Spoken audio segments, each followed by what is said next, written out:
You know, in the book, Glory Revealed, how the invisible God makes himself known, chapter after chapter, we're reminded that God reveals himself through different circumstances in our lives. For example, there's a chapter in here about how God reveals himself through confrontation. There's actually a chapter in here about how God reveals himself through accountability, or God reveals himself through suffering.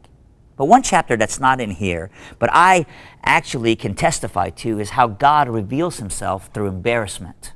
Sometimes God puts holy embarrassment on us as he convicts us about something that we ought to know better than to be a part of.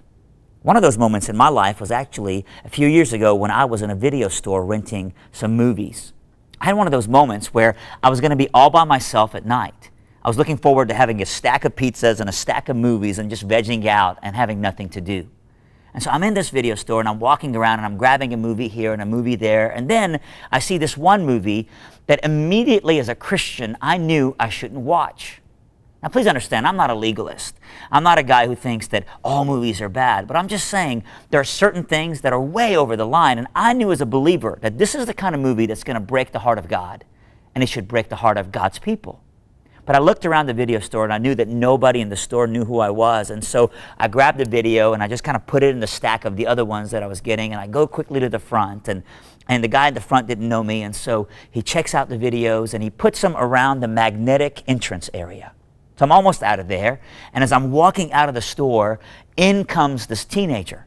He opens up the door and he looks at me and he goes, "Oh, you're David Nasser." Now this is before I can even grab the videos that the guy from the video store has put around, and so I'm standing there right at the entrance area and I go, "Yeah," and he goes, "Man, you were my camp pastor a few years ago.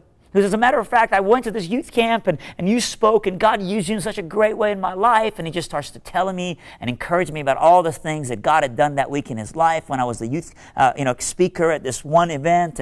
And then he says, "David, some of my friends tonight, right now, are at my house and they're waiting for me to go get a video. And you know what? I don't know what you're doing tonight, but we can just watch whatever you're going to watch. And why don't you come to our house and we'll just watch this video together?" And while he's going on, he looks over at the stack of videos that are sitting there at this table. And as soon as he looks over at them, he notices the one video that I knew as a Christian I shouldn't have had on that stack that I'd rented. And his smile just goes away. And a blanket of conviction and embarrassment falls over me. I'll never forget just looking down, and I couldn't even look him in the eyes, and he didn't look me in the eyes, and he never said anything, but we both knew that I'd been caught. I looked over at the guy that was renting the videos, and I looked at him and said, "Man, I don't need any of these movies." He didn't understand. I said, "Bro, I just need to be alone." And I looked at the teenager and I said, "I'm so sorry to let you down." And I walked out and got in my car and I drove away. And I went to the house, and I couldn't even turn the light on when I got to the house. I felt more comfortable in the dark. I don't know if you've ever been there in your life.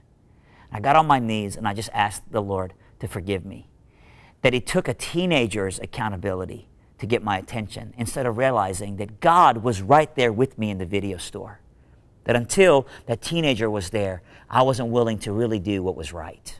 See, you and I have to understand that God is omnipresent. He's everywhere. And when we walk in his conviction, when we walk in his presence, then all of a sudden our greatest accountability is him.